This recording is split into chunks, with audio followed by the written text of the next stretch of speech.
smo v redu?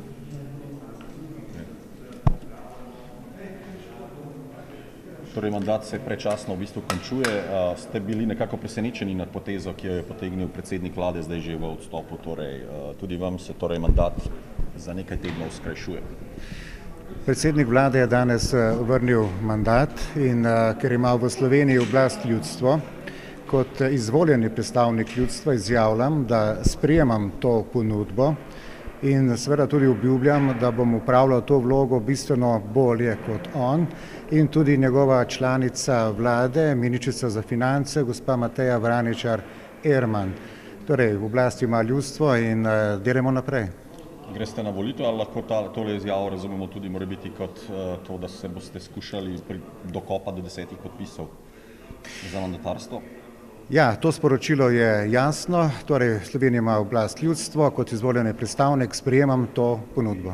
Torej pomeni, da boste zdaj začeli zbirati 10 oziroma še 9 poslanskih podpisov, da vas predlagajo kot novega mandatarja do sicer rednih volitev. Ukolikor se to zgodi, sem to pripravljen sprejeti. Imate že kakšne signale glede tega, da bi jih lahko dobili? Torej, pogovori potekajo, kako pa bomo to zaključili, bomo seveda tudi sporočali, zagotovo pa še enkrat poudarjam, glede na to, da imamo vse, kar je potrebno za vodenje države, želim to prevzeti, predvsem pa tudi zelo jasno sporočiti, da se v tem začasnem obdobju, ki je nastalo po odstopu oziroma po vrnitvi mandata, prepreči razprodaja Slovenije. To je eden glavnih ukrepov, ki bo sprejet takoj. Zdaj SDS tudi razmišlja o tem, da pač enostavno volitve morajo biti 10. junija in da če bo potrebno, bo iskali tudi mandatarja. Mislim, ste se z njimi kaj pogovarjali? Ne, konkretno z njimi ne. Je pa to ravno tako eden od ukrepov, ki gre v to smer, da lahko predstavniki ljudstva predlagamo mandatarja in seveda je to tudi pri njih veliko lažje, ker imajo več poslancev. Gospod Veber, kaj pa glede nastopa na volitvah, torej ste že zdaj odločeni oziroma na kakšen način bo Janko Veber šel na volitve? S kom? Janko Veber gre na volitve stranko Sloga, ustanovljena bo 7. aprila. In zagotovo želimo prevzeti vodenje države na način, da bo resnično ljudstvo vedelo, da ima oblast in da se bo tudi zavedalo, da je pravzaprav lastnik države in da brez soglasja ljudstva ni mogoče razprodajati, ne uničevati te skupne lastnine, še posebej pa ne zmanjševati njihove blaginje. Kaj se je zgodilo z odnosom z gospodom Žnidaršičem?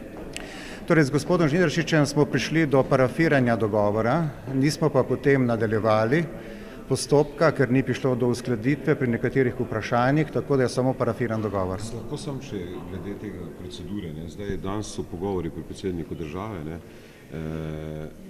Vi niste povabljeni? Ja, seveda. Zdaj jutri naj bi sporočil predsednik države ali četrtek ali se išče novega mandatarja. Mislite, da bo že zdaj to danes izpostavljeno pri predsedniku države ali bo sledil temu, da pač volitve morajo biti 10. junija in bo pač razpisal ta rok? Težko napovem, kako bo potekal ta pogovor, sam nisem k temu povabljen. Zagotovo je pa res, da ni prav nobene potrebe, da naredimo takšen položaj v Sloveniji, kot je nastal v tem trenutku. Bistveno bolje bi bilo odpeljati ta mandat do konca, ker se je tako in tako bližal rok rednih volitev in še enkrat poudarjam, ne bi želel, da se to prehodno obdobje do volitev izkoristi za to, da se še na hitro razproda to, kar je dejansko izjemno pomembno za naše prihodnost. Kako konkretno si predstavljate to vodenje države v tem smislu v teh parih tednih? 2 tedna, gospod Veber, 2 tedna pa razprodaja državnega premoženja. Saj tudi kot poslanec imate verjetno. Tako je. Zagotovo kot poslanec, ampak vendarle v parlamentu moraš dobiti dovolj glasov, da lahko predlagaš te ukrepe.